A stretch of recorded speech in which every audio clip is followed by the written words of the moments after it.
ప్రకటిస్తున్నాను. మరి ఈ సమయంలో వేదికను అలంకరించిన దైవజనులు సీనియర్ పాస్టర్ సంజీవరావు గారికి, ఇంకా మిగతా సేవకులకు ప్రభు నామంన నా నిండైన వందనాలు తెలియజేస్తున్నాను. కాశీపూర్ గ్రామస్తులకు ఇంకా సంఘ సభ్యులకు కూడా నా నిండైన వందనాలు చెల్లిస్తున్నాను. నన్ను ఇక్కడికి ఆహ్వానించిన పెద్దలను అందరినీ గౌరవిస్తూ మీ ఆహ్వానాన్ని స్వీకరించి ఇక్కడ రావడానికి నేను ఎంతో సంతోషిస్తున్నాను. ఎందుకంటే క్రిస్మస్ శుభ సందర్భంలో ఈ సంతోషాన్ని పంచుకుంటూ ప్రత్యేకంగా వాక్యం ధ్యానం ద్వారా మీతో అనుభవించడానికి, ఈ సంతోషాన్ని అనుభవించడానికి ప్రభు వారు నాకు ఇచ్చిన ఈ గొప్ప తరుణాన్ని బట్టి నేను ప్రభుని ఎంతగానో మహిమపరుస్తున్నాను. సమయం చాలా అయింది. క్లుప్తంగా మనము దేవుని మాటలు విందాం. మనకు తెలియంది కాదు, క్రిస్మస్ గురించిన లేఖనాలు, వాక్యాలు ఇవన్నీ మనకు తెలుసు. అయితే నేను కూడా ఈరోజు మీకు కొత్తగా ఏం చెప్పలేను, కానీ ఈ సందర్భంగా దేవుని మాటల్ని ధ్యానిస్తూ ఆయనను అందరం స్తుతిస్తాం. ఎందుకంటే ఇంతవరకు గ్రామ సర్పంచ్ గారు, వార్డు సభ్యులు ప్రతి ఒక్కరు కూడా చాలా చక్కగా మాట్లాడినారు. మరి కొందరు వాగ్దానాలు కూడా చేసినారు. దేవుడు ఆ వాగ్దానాలన్నీ నెరవేరినట్లుగా ఆ బిడ్డలకు సహాయం చేయను గాక. అయితే ఈరోజు రకరకాల మతాలు, రకరకాల మనుషులు, ఎన్నో విశ్వాసాలు, నమ్మకాలు ఉన్న ఈ తరుణంలో మనం చూస్తున్నాం. అయ్యగారు కూడా ఒక వార్డు మెంబర్ గారు చెప్పారు, దివ్య ఖురాన్లో యేసుక్రీస్తు వారి ప్రస్తావన ఉన్నట్టు కూడా వాళ్ళు చాలా చక్కగా చెప్పారు వాళ్ళు. అయితే ఈరోజు మనము ఒక విషయాన్ని మనము ఆలోచిద్దాం. మతము అంటే దేవుణ్ణి చేరుకోవడానికి మనిషి చేసే ప్రయత్నాన్ని మతము అని పిలుస్తాం. రకరకాల మతాలు ఉన్నాయి, అవన్నీ దైవ చింతన కలిగినవే, దాంట్లో ఏం అనుమానం లేదు. అనంతుడైన దేవుడు, పరిమితమైన మానవుడు, ఈ ఇద్దరి మధ్య సంబంధాన్నే మతము అనుసంధానిస్తుంది. అయితే మతం ఏం చేస్తుంది అంటే అనంతుడైన దేవుని చేరుకోవడానికి ప్రయత్నాలు చేస్తుంది. మనం గమనించాలి, పరిమితము అయిన మానవుడు అపరిమితమైన దేవుణ్ణి, అనంతుడైన దేవుణ్ణి ఎప్పటికీ చేరుకోలేడు. ఎందుకంటే పరిమితానికి అపరిమితానికి దూరం ఎప్పటికీ అపరిమితమే. The distance between infinite and finite is always finite. అందుకే మతం ఓడిపోయింది. క్రిస్మస్ అంటే దేవాది దేవుడే, అంటే ఈ అనంతుడైన దేవుడే మానవుని వెతుక్కుంటూ వచ్చింది క్రిస్మస్ అని పిలుస్తామన్నమాట. అందుకే ఈ క్రిస్మస్ అనేది కేవలం ఒక మతానికి సంబంధించిన పండుగని, ఒక కులానికి సంబంధించిన పండుగని మనము అనుకోకూడదని ఈ సమయంలో నేను మీకు అందరికీ సవినయంగా మనవి చేస్తున్నా. మతం ఓడిపోయిన వేళ క్రిస్మస్ గెలిచింది. ఈ క్రిస్మస్ మనకు ఎన్నో విషయాల్ని జ్ఞాపకం చేస్తుంది. మీకు అందరికీ తెలుసు, నేను కొత్తగా చెప్పేది ఏం లేదు.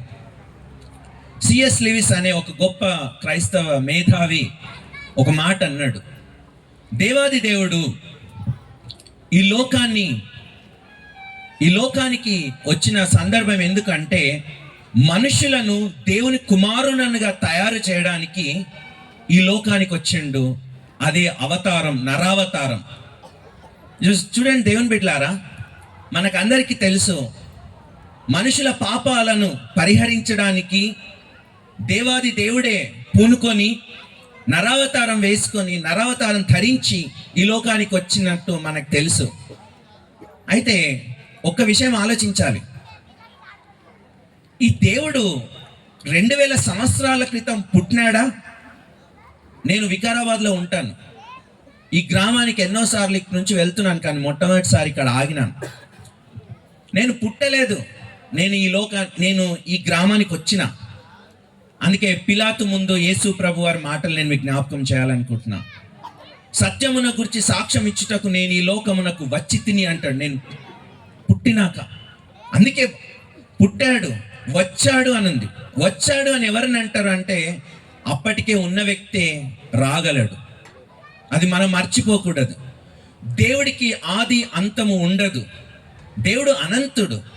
కానీ ఈరోజు రక్త మాంసములలో పాలివాడైన మనిషి కొరకు, మనిషిని విమోచించడం కొరకు, పాప పంకిలమైన మనిషిని విమోచించడం కొరకు ఈ దేవాది దేవుడే నరావతారాన్ని ధరించుకోవాల్సి వచ్చింది. అనగా సృష్టికర్త, ఈ మొత్తం విశ్వాన్ని, సకలమును, ఊపిరిని, జీవమును దయచేయు ఈ దేవుడు, అన్నిటినీ తయారు చేసే సృష్టికర్త ఒక సృష్టిలాగా మారాల్సిన గడియ అది. మారిండు. అదే క్రిస్మస్ మనకు బోధిస్తుంది. ఒకసారి మనం ఆలోచించుకుందాం. నేను చిన్నగా చెప్పి ముగిస్తా. మనం మనుషులము. మనకన్నా చిన్న జాతి అంటే జంతువులు కావచ్చు, పురుగులు కావచ్చు, రకరకాలుగా ఉన్నాయి. అయితే ఈరోజు మనం ఒకసారి ఆలోచించాలి. మనకే గనక అవకాశం ఉంటే మనకన్నా తక్కువ స్థాయికి మనం పోతామా? పోవడానికి రెడీగా ఉన్నామా? ఎవరైనా సిద్ధంగా ఉన్నామా? మనం సిద్ధంగా ఉండం. ఉదాహరణకు నేను ఒకటి అడుగుతా. గొంగలి పురుగు మనకు అందరికీ తెలుసు. గొంగలి పురుగు, ఆ గొంగలి పురుగు మన ఒంటిపైన కొంచెం టచ్ అయితే చాలు ఒళ్ళంతా దురదలేస్తుంది. ఆ గొంగలి పురుగులాగా మీరు ఎవరన్నా మారతారా అని అడిగితే మనం ఎవ్వరం కూడా గొంగలి పురుగులాగా మారడానికి ఇష్టపడం. మనకంతెందుకు, మనకెక్కడన్నా మన బంధువులలో కావచ్చు, బయట కావచ్చు, మనకెక్కడన్నా మర్యాదలు కొంచెం తక్కువైనా కూడా మనం ఎట్లా అంటాము, అసలు వాడు నా గురించి ఏమనుకుంటుండు, ఆమె నా గురించి ఏమనుకుంటుంది, అన్నం ఎట్లా పెట్టినారు చూడండి, అసలు మనుషులు తింటారా అన్నట్లు మనం మాట్లాడతాం. మా మేనమామ ఉన్నాడు, మా మమ్మీ తమ్ముడు, మా అమ్మ తమ్ముడు. మా ఇంటికి వస్తాడు ఆయన. మా ఇంటికి వచ్చినప్పుడు ఆయన మంచి మటన్ అవన్నీ బాగా తింటాడు. మా ఇంటికి వచ్చినప్పుడు ఒకరోజు నేను ఏం చేసిన అంటే, ఒక బ్రెడ్ జాము తినేవాళ్ళం మేము స్కూల్లో. మమ్మీ స్కూల్కి వెళ్ళేటప్పుడు టిఫిన్ పెట్టేది. ఆయన కూడా టిఫిన్ బ్రెడ్ జామ్ ఇచ్చిండ్రు అనమాట ఒకరోజు. మా మేనమామ అన్నాడు అవి చూసి, ఇదేం తిండి, ఇది పిల్లులు కుక్కలు తినే తిండి, నాకు పెడతావా అని అన్నాడు. అంటే ఈరోజు మనం చూడండి, మనకు లభించే ట్రీట్మెంట్ అది అంటే అతని స్థాయికి కొంచెం తక్కువైనా కూడా మనం ఒప్పుకోం. కానీ మర్చిపోవద్దు, దేవాది దేవుడు ఒక సృష్టికర్త, సృష్టిలాగా మారినాడు. ఎవరిని విమోచించాలో వాళ్ళ కొరకు వాళ్ళలాగా మారిన సందర్భమే ఈ క్రిస్మస్ అని ఈరోజు మనం గుర్తుకు తెచ్చుకోవాలి. ఎంత గొప్ప మాటలు దేవుని బిడ్డలారా. లేఖనాలు మళ్ళీ మీ ముందు పరచాల్సిన అవసరం లేదు, మీరంతా చర్చిలకు వెళ్ళే వాళ్ళే. ఆయన దేవునితో సమానముగా ఉండుట విడిచిపెట్టకూడని భాగ్యం అని ఎంచుకొనక మనుషుల పోలికగా పుట్టిండు. మనం అనుకుంటాము పశువుల పాకలో పుట్టడమే గొప్ప అని మనం అనుకుంటాం. కాదు, ఆ సృష్టికర్త దేవాది దేవుడు ఒక మానవ అవతారం ధరించుకోవడమే చాలా గొప్ప విషయం. ఈరోజు మనం ఆలోచించుకోవాల్సింది ఏంటంటే, ఈ క్రిస్మస్ అంటే ప్రభువారు, ఈ దేవాది దేవుడు మన హృదయంలో జన్మించడమే నిజమైన క్రిస్మస్. కొలస్సీ పత్రిక 1:27 అదే చెప్తుంది. క్రీస్తు మీలో పుట్టాలి, ఆయన మహిమను మనం గుర్తించడమే నిజమైన క్రిస్మస్ అని. ఈరోజు దేవుని బిడ్డలారా, నేను ఒక్క మాట మిమ్మల్ని అడగాలనుకుంటున్నా. మనలో ఇట్లాంటి సాత్వికము, మనలో ఇట్లాంటి తగ్గింపు ఎంతవరకు వచ్చింది అనేది మనల్ని మనం పరీక్షించుకోవాలి. ఎందుకంటే ఈ లోకంలో క్రీస్తును చూపించే బాధ్యత దేవుడు మనపై నుంచినాడు. దేవాది దేవుడు తన సొంత కుమారుణ్ణి ఈ లోకానికి పంపించి మనుషుల విమోచనం కొరకు పంపించినాడు. ఆయన మనలో ఒకని వంటి వాడయిండు. చాలా మంది అడుగుతాడు, నా స్నేహితుడు ఒకడు అడిగిండు, ఎందుకు మీ దేవుడు మానవ అవతారం వేసుకోవాల్సి వచ్చింది, ఎందుకు నరావతారం వేసుకోవాల్సి వచ్చింది, అదే పరలోకంలో ఉండి దేవాది దేవుడు ఆ పని చేయొచ్చు కదా అని అడిగిండు ఒకసారి. అయితే నేను ఒక చిన్న స్టోరీ చెప్తా మీకు. ఒకానొక సమయంలో ఐరోపా ఖండంలో అనుకుంటా, ఐ థింక్ ప్రాబబ్లీ అది కొరింథియన్ పట్టణం. అక్కడ ఏం జరిగిందంటే, ఒక జైలు ఉంది. ఒక ముగ్గురు స్నేహితులు ఒక నేరం చేస్తారు. ఆ నేరం చేసి చాలా తీవ్రమైన నేరము, జైల్లో పడతారు. జడ్జి గారు వాళ్ళకు మరణశిక్ష విధిస్తాడు. మరణశిక్ష విధించినప్పుడు వాళ్ళు జైల్లో ఉంటారు. ఆ మరణ అంటే ఉరి శిక్ష అమలు చేసే గడియ రానే వచ్చింది. వచ్చిన తర్వాత ఆ జడ్జి గారు అమలు చేయాలి అని ఆర్డర్ ఇచ్చిన తర్వాత జైలర్ ఉంటాడు కదా, ఆ ఉరి శిక్షను అమలు చేయడానికి ఆయన వస్తాడు. ఆయన వచ్చినప్పుడు ఏమంటాడంటే, మీకు ఏదైనా చివరి కోరిక, మీరు ఆఖరి క్వాయిష్ అంటాం కదా, చివరి కోరిక ఏమన్నా ఉంటే మీరు చెప్పండి. మీరు ఎక్కడికి వెళ్తారు, మీ వాళ్ళకి ఫోన్ చేసుకుంటారా, లేకపోతే మీరు ఎక్కడికన్నా గుడి కానీ, గుళ్ళు కానీ, గోపురాలు, మస్జిద్ ఎక్కడన్నా మీ ప్రార్థనా స్థలాలు ఎక్కడన్నా మీరు వెళ్ళి ఆఖరిసారిగా ప్రార్థన చేసుకుంటా ఉంటే వాళ్ళకి అవకాశం ఇచ్చేవాళ్ళంట ఆ రోజుల్లో. ఇప్పుడు మన దగ్గర ఏంటో నాకు తెలియదు. అయితే వీళ్ళు ఏమన్నారంటే, సరే మేము మా గుడికి వెళ్తాము అని వాళ్ళ గుడికి వెళ్ళారంట. ఎక్కడికో మరి అది ఆ పట్టణంలో ఏం పూజ మనకు తెలియదు, నాకైతే తెలియదు, చదవలేదు అదంతా. అయితే అక్కడికి వెళ్ళినారు వాళ్ళు. మనం అనుకుంటాము ఏం చేయొచ్చు వాళ్ళు అక్కడికి వెళ్ళి, బహుశా మనం అనుకుంటాము చివరిసారిగా ప్రార్థన చేయొచ్చు వాళ్ళు, అంటే దేవుని వేడుకోవచ్చు, దేవా ఏమన్నా అద్భుతం చెయ్యి. మనం ఉంటుంది కదా రాష్ట్రపతి క్షమాభిక్షను, ఏదో చివరి నిమిషాల్లో అద్భుతం జరిగి వాళ్ళు ఉరిశిక్షను రద్దు చేస్తారేమో అన్నట్టు. పాపం వాళ్ళు వెళ్ళినారు, ఆశతోటి పోయినారు, ఆ గుళ్ళకు పోయినరు. పోయి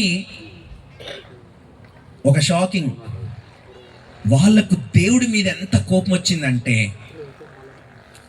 దేవుణ్ణి తిట్టడం ప్రారంభించిన ముగ్గురు. అసలు నువ్వు దేవునివా?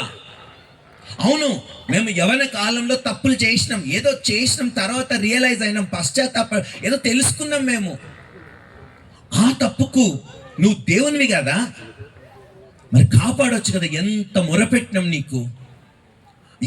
ఏం దేవునివి నువ్వు?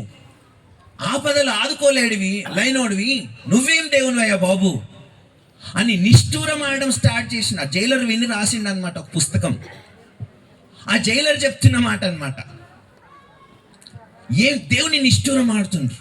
నిష్ఠూరం ఆడుతూ ఏమంటుండంటే, అంతేలే, నీకేం తెలుసు, మా బాధలు నీకేం తెలుసు, మా భార్య పిల్లలు ఆగమైపోతారు, ఎంత మొరపెట్టినా వినవు కదా, నువ్వు వినలేదు కదా. ఊరికే అందరు అంటుంటారు నువ్వు దేవునివి, నువ్వు ఆపదలో సాయం చేసేవాడివని. కాదు, నేటితో అర్థమైపోయింది అసలు నీకు మా బాధలు ఏం తెలుసు. నాకు కొడుకున్నాడు, నా తండ్రి ముసలి తండ్రి ఉన్నాడు, నేను ఎన్ని క్షమాభిక్షలు పెట్టుకున్నా అన్ని పిటిషన్స్ రిజెక్ట్ చేసిండ్రు అని బాగా నిష్ఠూరమాడినరు దేవుణ్ణి. అయితే మీరు గమనించండి, వాటన్నిటికీ పరిష్కారం మీరు చూడండి. ఆ ప్రశ్నలన్నిటికీ ఆయన ఎవరో కానీ ఆ దేవుడు మాట్లాడలే, కానీ ఇదిగో నా చేతుల్లో ఉన్న గ్రంథం ఈ అన్ని ప్రశ్నలకు ఆన్సర్ ఇస్తుంది. ఏంటో తెలుసా ఈ ప్రశ్నలకు ఆన్సర్? ఎవ్వడు అడగలేడు ఇట్లాంటి ప్రశ్నలు. వీటికి జవాబే క్రిస్మస్. అవును, దేవాది దేవుడు మన ప్రతి విషయంలో, మన కష్టాలు, మన సమస్యలు, అన్ని విషయంలో మన వంటి వాడు కావలసి వచ్చెను అన్న లేఖనం రాసింది. ఆయన నరావతారం అదే చూపిస్తుంది.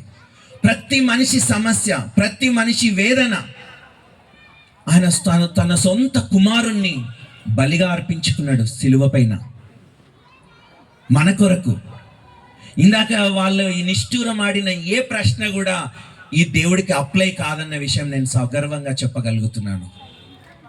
ఈరోజు మనం గమనించాలి దేవుని బిడ్డలారా, ఈరోజు ఈ దేవుడు మనల్ని విమోచించడానికి కొరకు మనలాంటి వాడు కావలసి వచ్చాడు. నేను ఒక పాస్టర్ని మా చర్చిలో ఒక విషయం జరిగింది. ఏం జరిగిందంటే, ఏదో చర్చిలో మనకు ప్రేమ విందు అది చేసుకున్నప్పుడు ఒక సిస్టర్ ఏం చేసిందంటే, పాపం పొద్దునే లేచి చర్చికి వచ్చి వంట కార్యక్రమంలో బాగా బిజీ ఉంది. అయితే ఆమె కొడుకును ఇంట్లో వదిలేసి వచ్చింది. కొడుకు వేరే వాళ్ళు ఉన్నారు, చిన్నపిల్లలు ఉన్నారు. ఈమె ఇంటికి వచ్చిన తర్వాత వాడు బెడ్ మీదనే పడుకొని టాయిలెట్ ఎవ్రీథింగ్ ఆ బెడ్ మీదనే పోసి మొత్తం టోటల్ మీరు ఊహించండి, ఇంకా మొత్తం బెడ్ మీదనే మొత్తం బెడ్ అంతా పాడు చేసిండంట. అయితే ఈ సిస్టర్ కొంచెం, ఈ ఇంటి పక్కల ఇంకొక సిస్టర్ ఉంటుంది. ఏమైంది, ఈ సిస్టర్ ఇంకా ఏం సౌండ్ లేదు అని వాళ్ళ ఇంట్లోకి వెళ్ళిందంట. వాళ్ళ ఇంట్లోకి వెళ్ళేసరికి ఆ దృశ్యం చూసి, ఆ భయానక దృశ్యం మీకు తెలుసు, ఇంకా నేను చెప్పలేను. వాడు వాష్రూమ్, టాయిలెట్, ఎవ్రీథింగ్ వాడు చేతులతో అది మొత్తం, ఆ దృశ్యం చూసి భయమైందంట. తలుపు తెరిచి ఆ స్మెల్, ఆ వాసనకు మళ్ళీ తలుపు బంద్ చేసుకొని బయటకు వచ్చేసిందంట. దేవుని బిడ్డలారా, మీరు గమనించండి, మనిషి యొక్క వేస్ట్ మనకంత కంపు కొడుతుంది. ఆమె వెళ్ళిపోయింది, తల్లి ఇంటికి వెళ్ళింది. చర్చికి టైం అవుతుందని ప్రేమ విందుకు అన్నీ సిద్ధం చేసి ఇంటికి వెళ్ళిపోతే కొడుకును ఆ స్థితిలో చూసింది. ఏం చేస్తుంది తల్లి? తల్లి హత్తుకుంటుంది. తల్లి కడిగింది ఆ బొంతలు, ఆ బ్లాంకెట్స్, బెడ్షీట్స్, ఎవ్రీథింగ్. వాడిని చక్కగా స్నానం చేయించి చర్చికి తీసుకొని వచ్చింది. ఎవరు చేయగలరు? That is a love of a mother. అది తల్లి ప్రేమ. దేవుని బిడ్డలారా, గుర్తించుకోండి, ఈరోజు క్రిస్మస్ మనకు అదే జ్ఞాపకం చేస్తుంది. ఆయన అందరికీ దేవుడు, ఆయన అందరికీ తండ్రి, మనం అందరము ఆయన సంతానం అని ఇదిగో ఈ గ్రంథం చెప్తుంది. మనం అనుకుంటాం బయట చాలా కథలు ఉన్నాయి. దేవుడు ఒక్కొక్కరికి ఒక్కో దేవుడు. దేవుని బిడ్డలారా, మనం అందరము దేవుని పిల్లలమే. కులము, మతము ఏది, లింగ భేదం ఏది లేదు, జాతి కుల వివక్ష లేదు ఈ దేవుడికి. ఈ దేవుడికి అందరూ బిడ్డలే. అందరినీ కన్నడు ఆయన ఈ దేవుడు. కాబట్టి కన్న తండ్రి మన పాపంలో మనల్ని వదిలేయలేకపోయిండు. ఆ తల్లి ఎట్లయితే తన కొడుకును ఎట్లయితే ఆ రొంపి నుంచి ఎట్లయితే కడిగిందో, దేవుని బిడ్డలారా, ఈ తల్లి కన్నా, తండ్రి కన్నా ఈ దేవాది దేవుడు క్రిస్మస్ మనకు జ్ఞాపకం చేస్తున్న విషయం అదే. క్రిస్మస్ రోజు దేవాది దేవుడు మనందరి కొరకు ఈ లోకానికి వచ్చి మనందరి రొంపిని కడగడానికి ఆ రోజు 2000 సంవత్సరాల క్రితం, ఇది ఒక చరిత్ర, ఇది పుక్కిటి పురాణం కాదు అని మనం ఈరోజు గమనించాలి. నేను ముగిస్తా, ఒక 5 నిమిషాల్లో ముగిస్తా. ఇంకొక విషయం చెప్పాలనుకుంటున్నా. పిలాతు వారి ముందు యేసు ప్రభు వారు మాట్లాడిన మాట ఆశ్చర్యంగా, పిలాతు దగ్గర యేసు ప్రభు వారు మాట్లాడిన మాటల్లో క్రిస్మస్ మాటలే కనిపిస్తాయి మనకు. జీవిత చరమాంకంలో క్రిస్మస్ మాటలు కనిపిస్తాయి. సత్యమును గురించి సాక్ష్యం ఇచ్చుటకి ఈ లోకమునకు నేను వచ్చి తిని అని అంటుంటాడు అక్కడ. నువ్వు రాజువా అని పిలాతు అడిగినప్పుడు, అవును నేను రాజునే, కానీ నా రాజ్యము ఈ లోక సంబంధమైంది కాదు అని మాట్లాడతాడు. అవును, ఏంటి రాజ్యము? ఎందుకొరకు వచ్చాడు ఈ దేవుడు?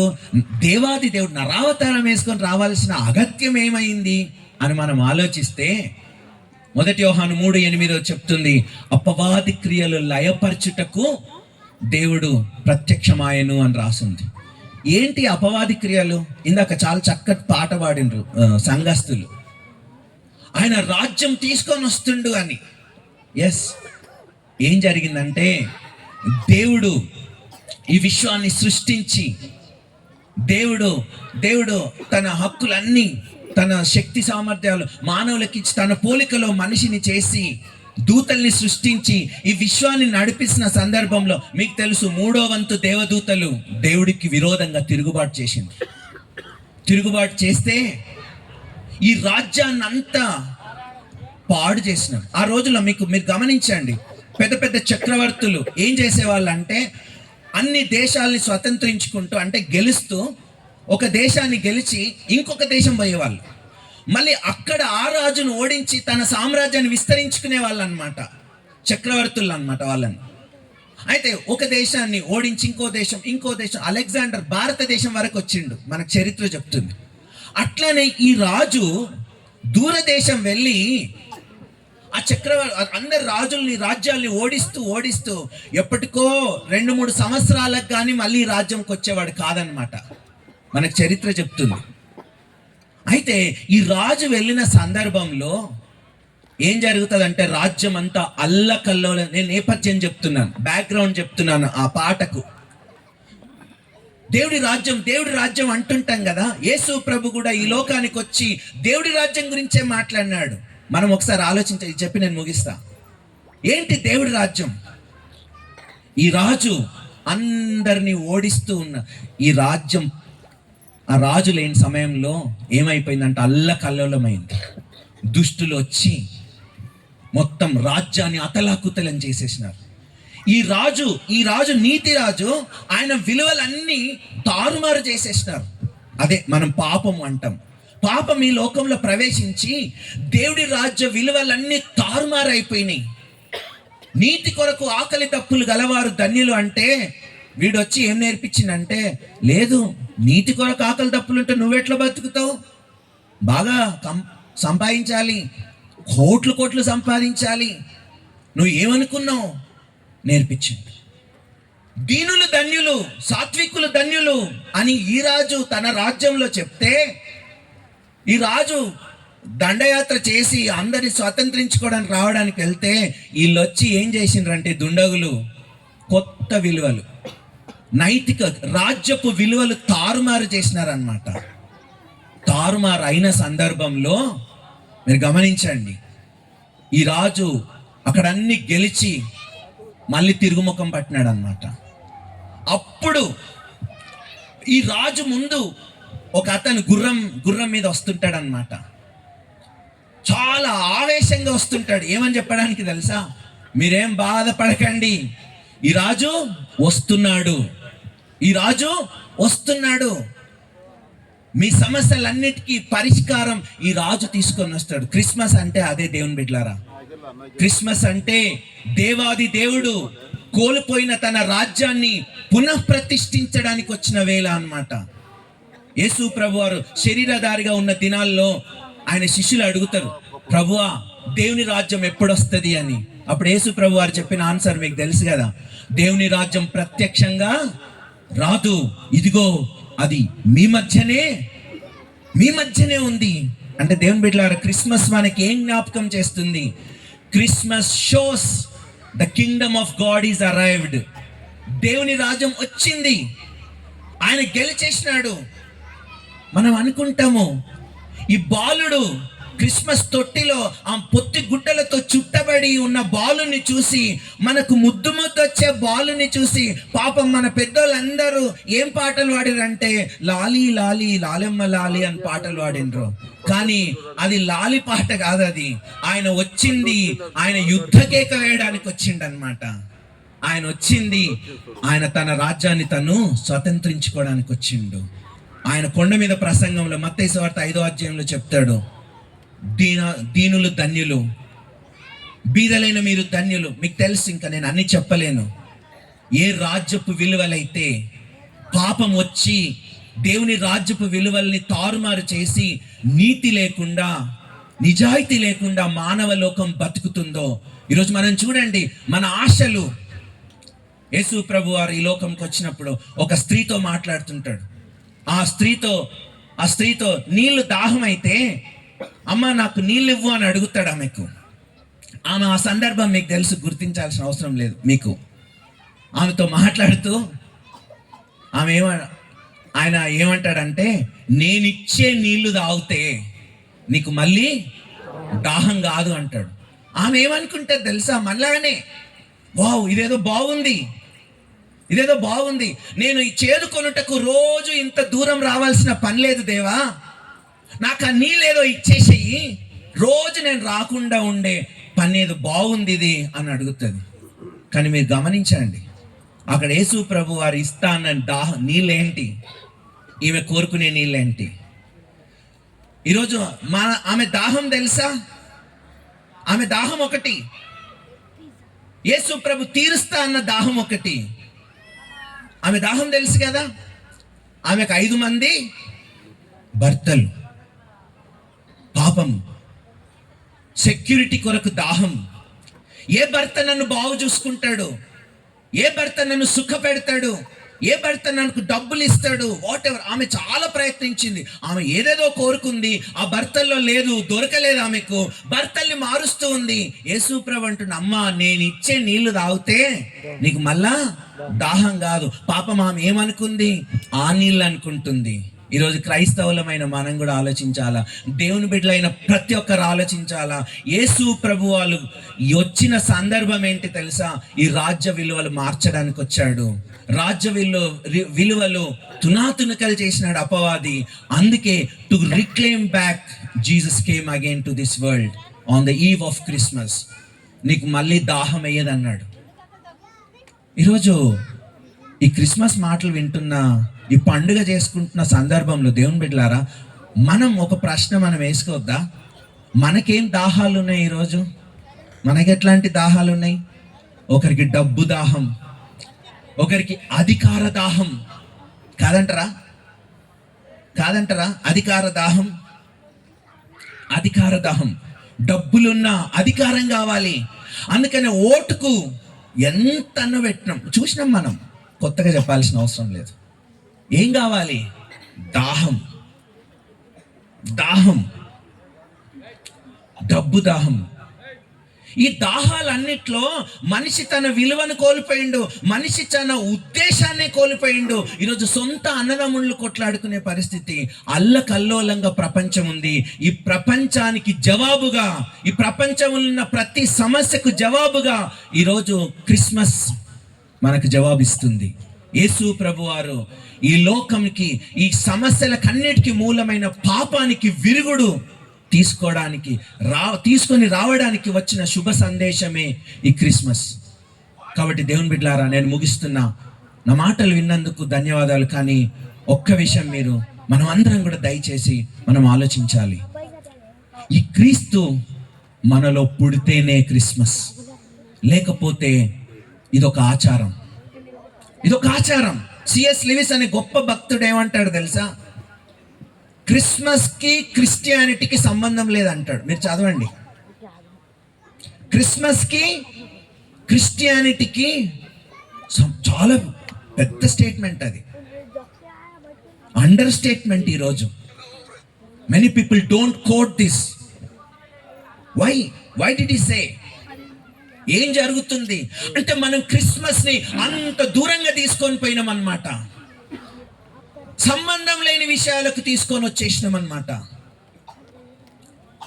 ఈరోజు దేవుని బిడ్డలారా, క్రిస్మస్ అంటే అది కాదు. క్రిస్మస్ అంటే ఈ నీతి సూర్యుడు ఉదయించడం, మన జీవితాల్లో పుట్టడం. ఈరోజు అపవాది యొక్క తంత్రములు లయపరచడానికి వచ్చిండు. ఈ దుష్టయుగం నుండి మనల్ని విమోచించడానికి ఈ రాజు బయలుదేరొచ్చిండు. క్రిస్మస్ ఒక యుద్ధ కేక, అపవాదిని ఓడించే కేక, మానవులను పట్టి పీడిస్తున్న విషయాల నుండి విడిపించడానికి వేసే కేక. లాలిపాట, జోలపాట కాదది. ఈరోజు అందుకే ఈరోజు మనల్ని మనం ప్రశ్నించుకోవాల్సిన అవసరం ఉంది. నిజమైన క్రిస్మస్ మన జీవితాల్లో, నిజమైన క్రిస్మస్ మన హృదయాల్లో. కొలస్సీ పత్రిక 1:27 వచనం అదే చెప్తుంది. Christ in you the hope of glory అని అంటాడు. ఏది మన నిరీక్షణ? ఈరోజు మన నిరీక్షణ ఆయన మహిమ ఎవ్వరికి పట్టట్లేదు. యేసు ప్రభు వారు బాధపడుతూ ప్రార్థన చేస్తారు, అయ్యో బెత్సైదా, అయ్యో కొరాజీనా అని. యోహాను సువార్త 17వ అధ్యాయంలో శిష్యులతో అంటాడు, తండ్రి నువ్వు నన్ను లోకమునకు పంపినట్లు నేను వీళ్ళను లోకమునకు పంపుచున్నాను అంటాడు. దేవుని బిడ్డ, ఈరోజు మనందరం సత్యమును గూర్చి సాక్ష్యం ఇవ్వడానికి లోకంలో మనం ఉన్నామన్న విషయాన్ని గుర్తించుకోవాలి. సత్య సంబంధులు అందరూ నా మాట వింటారు అని అన్నాడు యేసు ప్రభు. ఈరోజు ఈ మాటలు వింటున్న మనందరినీ దేవుడు సత్య సంబంధులుగా మార్చును గాక. ఆమేన్. అవకాశం ఇచ్చిన అయ్యగారికి వందనాలు.